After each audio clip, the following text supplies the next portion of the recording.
beginner တွေအတွက် silver 10 million ရဖို့အလွယ်ဆုံးနည်း PVP မလုပ်တက်လဲရတယ်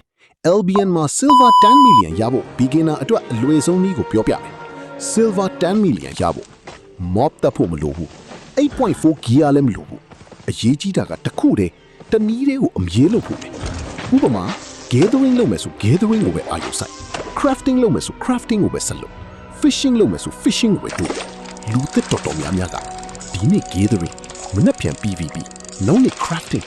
အလုပ်အကုန်လုပ်ချင်လို့ silver မတိုးတာ LBN မှာ silver ရတဲ့သူတွေကနီလန်းကုန်းလို့မဟုတ်ဘူးတနည်းတွေကိုအချိန်အကြာကြီးလုပ်လို့ပါမင်းဆိုရင် silver ရှာဖို့ဘာလုပ်နေလဲ gathering crafting trading comment မှာပြောခဲ့ပါ